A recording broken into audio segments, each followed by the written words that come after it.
तो आज हम देखेंगे कि लैप वाइंडिंग की क्या क्या विशेषताएं होती हैं, यानी कि कैरेक्टरिस्टिक ऑफ लैप वाइंडिंग। ठीक है, तो लैप वाइंडिंग की विशेषता क्या होती है और क्यों हम लैप वाइंडिंग को करते हैं।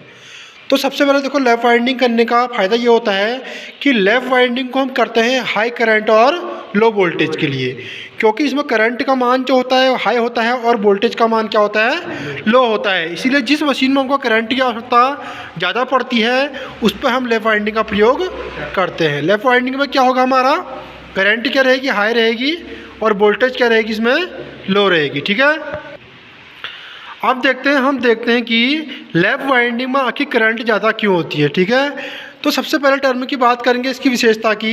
देखो, इसमें समांतर पथों की संख्या पोल की संख्या के बराबर होती है, यानी कि जितने मेरे समांतर पथ होंगे उतने ही हमारे क्या होंगे, पोल होंगे। ठीक है, अब हम समझते हैं कि लैप वाइंडिंग के हमको समांतर पथ कैसे याद करने हैं। देखो, ये हमने लिखा है लैप। ठीक है, तो लैप जब लिखा गया है तो यहाँ पर क्या आ रहा है हमारा पी, और पी से क्या होता है, पोल होता है। ठीक है, तो इसका मतलब क्या हो गया, जिसमें समांतर पथों की संख्या होगी वो किसके बराबर होगी, पोल की संख्या के बराबर। ठीक है, एक बार फिर समझ लो इसको। देखो, जब हम इस प्रकार से लैप लिखते हैं तो लास्ट में क्या आता है, इसके पी, पी का मतलब क्या होता है, पोल। तो हमारी लैप वाइंडिंग में समांतर पथों की संख्या कितनी होगी, पोलों की संख्या के बराबर, क्योंकि ए का मतलब होता है समांतर पथों की संख्या और पी का मतलब होता है पोल। अब समझेंगे हम कि समांतर पथ क्या होते हैं। उससे पहले हम देख लेते हैं। देखो, जितने पोल होते हैं उतने ही क्या होंगे, इसमें समांतर पथ होंगे। मान ले एक वाइंडिंग में हमने पोल कितने रखे हैं, 4 रखे हैं। हम एक वाइंडिंग कर रहे हैं इस मशीन में, इस आर्मेचर में, और हमने इसमें कितने पोल बना दिए हैं, 4 पोल बना दिए हैं, 2 नॉर्थ और 2 साउथ। अब समांतर पथ कितने होंगे हमारे वाइंडिंग में, वो भी 4 ही होंगे।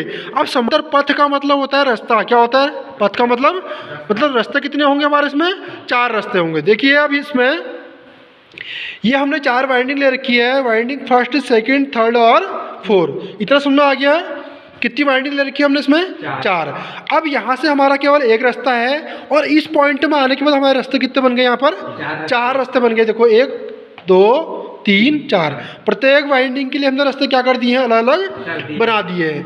तो जहाँ पर हमारी पोलों की संख्या, यानी कि समांतर पथों की संख्या, क्या बोलेंगे समांतर पथों की संख्या को, सब अलग अलग पथ है हमारे, पथ मतलब रास्ते। ठीक है, तो पोलों की संख्या हमारे पास 4 है। ये जो है हमारा समांतर पथों की संख्या होता है, और ये भी हमारा कितना हो जाएगा, 4, यानी कि पोलों की संख्या के बराबर। किस कंडीशन में, लैप वाइंडिंग की कंडीशन में। अब देखिए, हमने यहाँ पर 4 पथ बना दिए हैं, और जो हमने वाइंडिंग में भी इस प्रकार से दिखा रखे हैं। देखो, ये हमने 4 पथ बना रखे हैं यहाँ पर।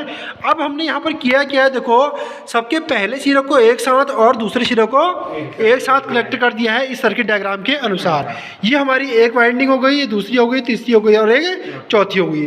अब आपको पता है कि जब हम समांतर क्रम में सेलों को जोड़ते हैं, यानी कि सेलों की बात कर रहा हूँ मैं। ठीक है, तो सेलों को समांतर क्रम में क्यों जोड़ा जाता है, करंट को बढ़ाने के लिए और वोल्टेज को कम करने के लिए। तो देखो, इस वाइंडिंग में क्या होगी, करंट ज़्यादा होगी, वोल्टेज कम होगी, क्योंकि पैरेलल में जब हम सेलों को जोड़ते हैं तो वहाँ पर क्या होता है, करंट का मान बढ़ जाता है और वोल्टेज का मान घट जाता है। ठीक है, उसी कंडीशन में देखो, यहाँ पर हमारी इन सब की करंट क्या होगी, जुड़ के यहाँ हमको मिलेगी, और वोल्टेज क्या रहेगी, कम रहेगी। इस कंडीशन में करंट क्या रहेगी, ज़्यादा रहेगी। तो जहाँ पर हमको हाई करंट की रिक्वायरमेंट होती है और लो वोल्टेज की रिक्वायरमेंट होगी, वहाँ पर कौन सी वाइंडिंग का प्रयोग करेंगे हम, लैप वाइंडिंग का प्रयोग। ठीक है, तो आपको पता हो गया होगा कि समांतर पथ क्या होते हैं और हमारी लैप वाइंडिंग में समांतर पथों की संख्या कितनी होती है। तो सबसे पहले क्वेश्चन आता है एग्जाम में कि लैप वाइंडिंग में समांतर पथों की संख्या कितनी होती है। तो हमने याद कैसे किया है, लैप यानी कि पी पोलों की संख्या के बराबर होती है। जितने भी पोल होंगे हमारे, समांतर पथ भी क्या होंगे, उतने ही होंगे। अगर मेरे किसी वाइंडिंग में पोल 2 है तो समांतर पथ कितने होंगे, उसमें 2 ही होंगे। 8 पोल है तो समांतर पथ कितने होंगे, 8 ही होंगे। ठीक है, और दूसरा क्या है, इस वाइंडिंग को हम क्यों करते हैं, क्योंकि इसमें करंट क्या मिलती है, हाई मिलती है, और वोल्टेज क्या मिलती है, लो मिलती है। इस वाइंडिंग को हम कौन सी वाइंडिंग बोल सकते हैं, समांतर वाइंडिंग, यानी कि पैरेलल वाइंडिंग भी बोल सकते हैं, क्योंकि पैरेलल में क्या होता है, करंट का मान बढ़ता है और वोल्टेज का मान कम हो जाता है। इस प्रकार हम वाइंडिंगों के कनेक्शन को जोड़ते हैं। इस प्रकार जोड़ने के बाद इनको कहाँ कनेक्ट कर देंगे, इन कम्यूटर सेगमेंटों के साथ। क्लियर हो गया इतना। अब हम नेक्स्ट पॉइंट इसका देखते हैं। देखिए, नेक्स्ट पॉइंट की इसकी बात करेंगे हम, जिसमें आते हैं इसके टर्म्स और कंडीशन। ठीक है, कि हमारी लेफ्ट वाइंडिंग करने के लिए क्या टर्म और कंडीशन होनी चाहिए किस वाइंडिंग में, लेफ्ट वाइंडिंग के लिए। देखो पहली कंडीशन जो रहती है इसमें, वो देखो जो फ्रंट पिच और बैक पिच का मान होता है वो पोल पिच के बराबर होना चाहिए। यानी कि हम जब बैक पिच और फ्रंट पिच के मान को जोड़ेंगे तो उसका योग किसके बराबर आना चाहिए, हमारा पोल पिच के बराबर। अब पोल पिच होता क्या है, दो पोलों के मध्य बीच की दूरी को हम क्या बोलते हैं, पोल पिच बोलते हैं। और उसके बाद देखो फ्रंट पिच क्या होता है, फ्रंट पिच और बैक पिच भी हमको याद होने चाहिए। एग्जाम में क्या होता है, ये क्वेश्चन बहुत ज़्यादा पूछे जाते हैं। अगर आप फ्रंट पिच और बैक पिच में ही फंस जाओगे तो एग्जाम में मुझे लगता नहीं कि आप कोई भी क्वेश्चन को वहाँ पर कर सकते हो, क्योंकि आजकल कोई भी कंपटीशन एग्जाम में है वहाँ पर आपको इसके 5 से 6 क्वेश्चन देखने को मिलते ही मिलते हैं, किसके, वाइंडिंग के। और वाइंडिंग के क्वेश्चन शायद ही कोई कर पाता होगा वहाँ पर, ठीक है। तो इसलिए हमारे क्वेश्चन क्लियर होना चाहिए। तो फ्रंट पिच क्या होता है, देखो पहली कॉइल की दूसरी एक्टिव साइड और दूसरी कॉइल की पहली एक्टिव साइड के बीच की दूरी को हम क्या बोलते हैं, फ्रंट पिच बोलते हैं, जैसा कि हमने यहाँ पर ये बना रखा है। तो ये पहली कॉइल की हमारी दूसरी एक्टिव साइड है और दूसरी कॉइल की पहली एक्टिव साइड के बीच की दूरी को हम क्या बोलेंगे, फ्रंट पिच बोलेंगे। अब दूसरे पिच की बात करते हैं हम, बैक पिच। तो बैक पिच देखो क्या होता है, सिंपल सा, एक कॉइल के दो एक्टिव साइडों के बीच की दूरी को हम क्या बोलते हैं, यहाँ पर बैक पिच बोलते हैं। ये हमारी एक कॉइल की पहली एक्टिव साइड है और ये उसी कॉइल की क्या है, दूसरी एक्टिव साइड है। इन दोनों के बीच की दूरी को हम क्या बोलते हैं, यहाँ पर बैक पिच बोलते हैं। तो इन दोनों का जो योग होगा वो किसके बराबर होगा, हमारा पोल पिच के बराबर होना चाहिए, किस वाइंडिंग में, लेफ्ट वाइंडिंग में, ठीक है। पहली कंडीशन क्लियर। और दूसरी कंडीशन देखो जो एग्जाम में आजकल बहुत ज़्यादा पूछा जा रहा है क्वेश्चन, कि जो हमारी लेफ्ट वाइंडिंग होती है उसमें फ्रंट पिच और बैक पिच का मान कैसा होना चाहिए। तो फ्रंट पिच और बैक पिच का मान इसमें होना चाहिए विषम संख्या में। कैसी संख्या में, विषम संख्या, यानी कि ऑड नंबर। देखो फ्रंट पिच और बैक पिच दोनों के मान विषम संख्या में होना चाहिए। अब विषम संख्या क्या हो सकती है, देखो आपकी 1 हो सकती है, 3, 5, 7, 9, 11 और 13। जो हमारा फ्रंट पिच होता है और बैक पिच होता है, इन दोनों का मान क्या होना चाहिए, ऑड नंबर, यानी कि विषम संख्या में होना चाहिए। किस वाइंडिंग की कंडीशन में, लेफ्ट वाइंडिंग की कंडीशन में। अगर जब हम वाइंडिंग करेंगे अगर गलती से इनका मान सम संख्या में आ गया तो इसका मतलब हमारी वाइंडिंग क्या हो रही है, पूरी तरह से गलत हो रही है, ठीक है। अगर कभी भी गलती से भी अगर सम संख्या में हमारा मान आएगा तो समझ लो कि वाइंडिंग की कैलकुलेशन आपकी क्या हो रही है, गलत हो रही है। अब देखिए हम इसकी नेक्स्ट कंडीशन की बात करेंगे। नेक्स्ट कंडीशन में देखो क्या होता है, जो हमारी सिंप्लेक्स लेफ्ट वाइंडिंग होती है, कंडीशन याद करो पहले, कंडीशन नंबर तीसरी कह रही है। देखो पहली कंडीशन ने क्या कहा था, जो हमारा फ्रंट पिच और बैक पिच का मान होता है किसके बराबर होना चाहिए, पोल पिच के बराबर होना चाहिए, ठीक है। और दूसरी कंडीशन ने कहा था हमारा जो हमारा फ्रंट पिच और बैक पिच होता है इन दोनों का मान विषम संख्या में होना चाहिए। देखो तीसरी कंडीशन कह रहा है कि सिंप्लेक्स लेफ्ट वाइंडिंग में, किस वाइंडिंग में, सिंप्लेक्स लेफ्ट। सिंप्लेक्स में क्या होता है, कम्यूटर पिच का मान कितना होता है, इसमें 1 होता है, ठीक है। तो इसमें देखो back pitch minus front pitch बराबर क्या होना चाहिए, 2 चालक होने चाहिए। क्या होना चाहिए, 2 चालक होना चाहिए। बैक पिच को जब हम क्या करेंगे, फ्रंट पिच में से माइनस करेंगे तो हमारे पास कितना बचना चाहिए, 2 चालक बचना चाहिए। अब दूसरी कंडीशन उसी में कह रहा है, देखो मल्टीप्लेक्स वाइंडिंग। अब मल्टीप्लेक्स हमने कितने प्रकार की पढ़ी थी, 3 पढ़ी है, डुप्लेक्स, ट्रिप्लेक्स और क्वाड्रुप्लेक्स। तो इस कंडीशन में क्या होगा, देखो back pitch minus front pitch is equal to 2, 2 हमारे चालक होंगे, इनटू क्या आएगा इसमें, प्लेक्स आएगा। क्योंकि देखो डुप्लेक्स में 2 होते हैं और ट्रिप्लेक्स में 3 होते हैं कम्यूटर पिच का मान, और क्वाड्रुप्लेक्स में कम्यूटर पिच का मान 4 होता है। अगर आपसे पूछ दे कि ट्रिप्लेक्स में, तो ट्रिप्लेक्स की बात होगी तो प्लेक्स में कितना आएगा, यहाँ पर 3 आएगा। अगर डुप्लेक्स की बात आ रही तो 2, और फिर क्वाड्रुप्लेक्स की आ रही तो 4 आएगा प्लेक्स में। अब देखो सिंप्लेक्स में तो कोई फ्लेक्स हमारा आएगा नहीं, अगर 1 रखते भी हैं तो बात क्या है, वो एक ही है, इसीलिए क्या लिख देते हैं इसको, back pitch minus front pitch equal to 2। तो यहाँ पर आपकी दोनों कंडीशन क्लियर हो गई होंगी, सिंप्लेक्स की भी और मल्टीप्लेक्स की भी। और ये क्वेश्चन एग्जाम में बहुत पूछा जाता है कि सिंप्लेक्स वाइंडिंग में कौन सी कंडीशन आएगी और मल्टीप्लेक्स में कौन सी कंडीशन आती है, ठीक है। तो यहाँ पर मान भी दिया रहेगा, आप मान को भी मैनेज करके उसका आंसर को निकाल सकते हैं। उसके लिए हमें फार्मूला क्या होना चाहिए, यहाँ पर याद होना चाहिए। अब हम बात करेंगे इसकी नेक्स्ट एवरेज पिच की। देखो औसत पिच को हम वाई ऐसे डिनोट करते हैं, इसको हमने पहले भी क्लियर कर चुके हैं। देखो एवरेज निकालने के लिए क्या होता है, back pitch plus front pitch upon 2, ठीक है। जितनी संख्याएं ऊपर होती है उतने नंबर से क्या करते हैं, इसको भाग करते हैं। क्योंकि एवरेज निकालने में क्या होता है, देखो एवरेज निकालने के लिए क्या करते हैं, अगर ऊपर 3 संख्याएं हैं तो उसको 3 से क्या कर देंगे, भाग कर देंगे। अगर 4 नंबर का औसत निकालना है तो 4 से क्या कर देंगे, जोड़ के उनको भाग कर देंगे। तो यहाँ पर हमको 2 ही का एवरेज निकालना होता है, फ्रंट पिच और बैक पिच का। फ्रंट पिच और बैक पिच का जब औसत निकालते हैं तो 2 से क्या कर देंगे, इसको डिवाइड कर देंगे, तो एवरेज पिच का हमारा आंसर निकल जाएगा। अब नेक्स्ट बात करेंगे हम इसमें कम्यूटर पिच की। देखो कम्यूटर पिच को डिनोट करते हैं वाई सी से। अगर सिंपलेक्स वाइंडिंग है तो 1 आएगा, डुप्लेक्स में 2, ट्रिप्लेक्स में 3 और क्वाड्रुप्लेक्स में 4। अब देखो इनके आगे हमने क्या किया है, पॉजिटिव और नेगेटिव का यूज किया है। अब एग्जाम में क्वेश्चन आ सकता है कि -2 डुप्लेक्स, क्या आ सकता है, -2 आ सकता है और डुप्लेक्स वाइंडिंग है। तो इसका मतलब पूछेगा कौन सी वाइंडिंग है, ये प्रोग्रेसिव वाइंडिंग है या फिर रिट्रोग्रेटिव वाइंडिंग है।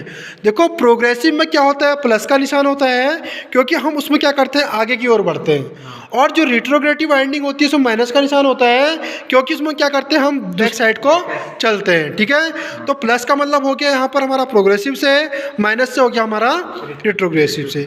तो कम्यूटर पिच का मान हमारा कुछ भी हो सकता है, पॉजिटिव नेगेटिव 1 भी हो सकता है, पॉजिटिव नेगेटिव 2 भी हो सकता है, पॉजिटिव नेगेटिव 3 और पॉजिटिव नेगेटिव 4। देखो जिस प्रकार की हमको वाइंडिंग दिखी होगी उसी हिसाब से हम चिन्ह को लगा सकते हैं। प्रोग्रेसिव में प्लस लगा देंगे और रिट्रोग्रेटिव में माइनस लगा देंगे।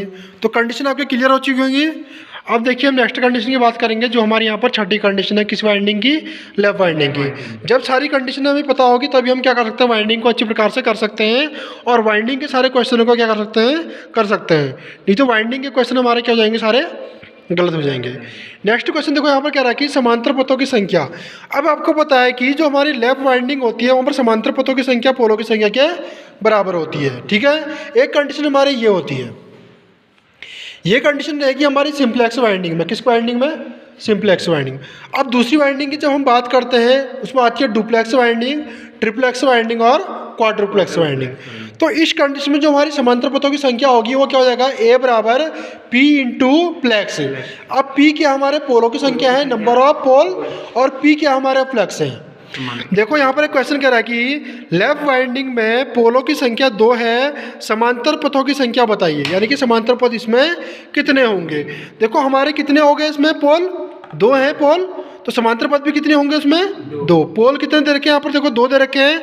अब देखिए यहाँ पर हमारे क्वेश्चन में जो समांतर पथों की संख्या ज्ञात करनी है और पोलों की संख्या कितनी दे रखी है, 2 दे रखी है।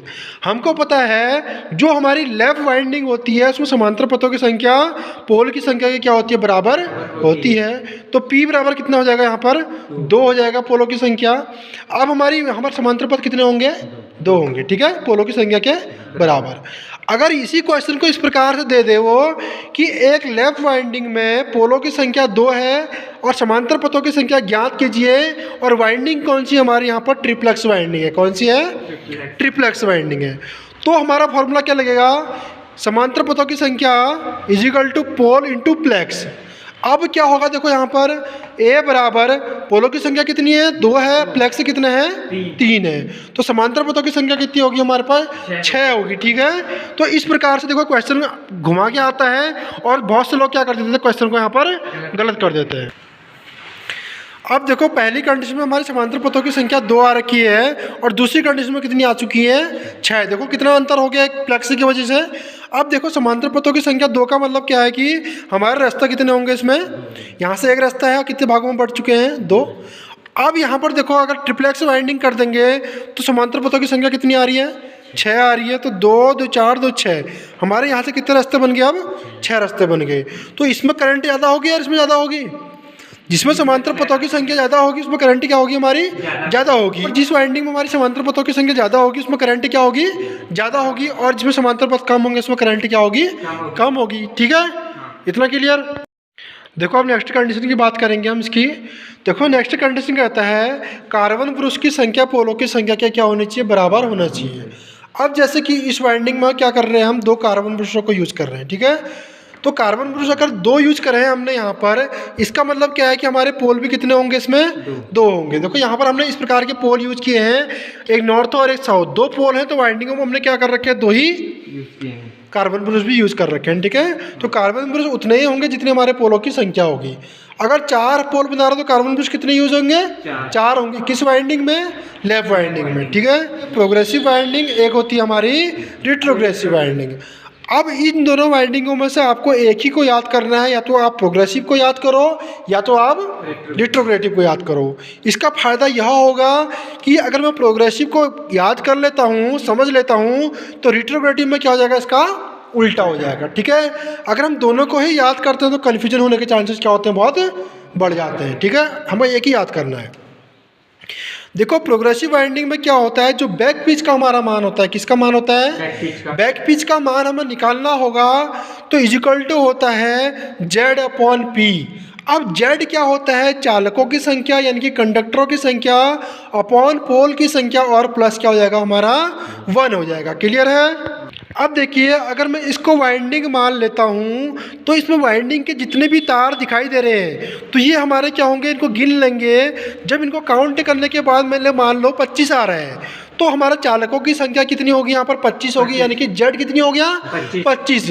और वाइंडिंग में मैं इस वाइंडिंग में कितने पोल बना रहा हूँ, मान लो मेरी इच्छा है 4 पोल बनाने की, तो यहाँ पर कितना आ जाएगा, 4 आ जाएगा। और प्लस क्या हो जाएगा हमारा 1 हो जाएगा। जब हम 25 को क्या करेंगे, 4 से भाग करेंगे, प्लस उसमें 1 जोड़ देंगे, तो क्या मिल जाएगा हमको, बैक पिच का मान मिल जाएगा।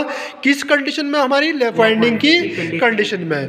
अब इसको आप समझ गए होंगे। इसमें देखते हैं, अगर हमें फ्रंट पिच का मान निकालना है, किसका, फ्रंट पिच का मान निकालने के लिए क्या करेंगे, देखो जो हमने बैक पिच का मान निकाला है उसमें से -2 करना है और इंटू क्या कर देना है, प्लस कर देना है। अगर मान लो मेरा बैक पिच का मान 18 आता है, तो मैं क्या करूंगा, 18 में से 2 माइनस करूंगा, तो कितना हो गया वो 16 इंटू प्लेक्स कर दूंगा। अब सिंप्लेक्स वाइंडिंग है तो 1 से गुणा करेंगे तो कितना आएगा हमारा फ्रंट पिच का मान, 16 ही आएगा। डुप्लेक्स में यहाँ से 2 से गुणा हो जाएगी तो 32 हो जाएगा। उस प्रकार से ट्रिप्लेक्स में 3 से हो जाएगा, और क्वार्टरप्लेक्स में 4 से गुणा हो जाएगा। ठीक है, केवल आपको क्या करना है, प्रोग्रेसिव वाइंडिंग को ही याद करके चलना है और समझ के चलना है। अगर हमसे क्वेश्चन पूछ दो वहाँ पर रिट्रोग्रेटिव वाइंडिंग का, हम याद कर रहे हैं वो को क्या कर देंगे, सीधे उल्टा कर देंगे। क्लियर। देखो अगर हमसे एग्जाम में पूछ दे रिट्रोग्रेटिव वाइंडिंग में फ्रंट पिच का मान, तो यहाँ के बैक पिच का मान को कहाँ पुट कर देंगे हम, यहाँ पर जेड अपॉन पी प्लस 1। यहाँ पर ये बैक पिच का मान था, यहाँ किसका हो जाएगा, ये फ्रंट पिच का।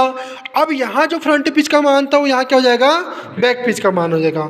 तो इसीलिए हमें केवल एक ही चीज़ याद करना होता है। अगर दोनों को याद करेंगे तो हम क्या होता है, यहाँ पर कन्फ्यूजन होता है। ठीक है, तो बहुत सारे स्टूडेंट के यहाँ पर क्वेश्चन था कि वाइंडिंग कब करेंगे। ठीक है, तो टर्म्स कंडीशन एक बार आप क्लियर कर लीजिए इस वीडियो में। उसके बाद देखो हम सीधे क्या करेंगे, वाइंडिंग करेंगे। और वाइंडिंग करने के लिए हम किसी भी आर्मेचर में क्या करेंगे, आपको वाइंडिंग करके दिखाएंगे किस तरीके से वाइंडिंग होती है और हमारा किस प्रकार का क्वेश्चन के अकॉर्डिंग हम वाइंडिंग को करेंगे। वाइंडिंग को करने के लिए क्या होनी चाहिए, हमारे सारे टर्म्स कंडीशन याद हमें होना चाहिए। अब इसका याद करने का फायदा है आपको क्या है, देखो कंपटीशन एग्जाम में आपके ज़्यादा से ज़्यादा क्वेश्चन, अगर मान लो कहीं पर आपका 150 नंबर का टेक्निकल आ रहा है, तो 10 से 15 नंबर आपके इससे बनते हैं, किससे, वाइंडिंग से। और सारे वाइंडिंग के क्वेश्चन आपके क्या हो सकते हैं, वहाँ पर एक्यूरेट राइट हो सकते हैं, अगर आपने इतनी क्लासों को क्या हो ढंग से करा हो। कितनी क्लास बन रही है, कम से कम 6-7 क्लास बन रही है, और 6-7 क्लास में आपकी पूरी वाइंडिंग क्या हो रही है, यहाँ पर कंप्लीट हो रही है। ठीक है।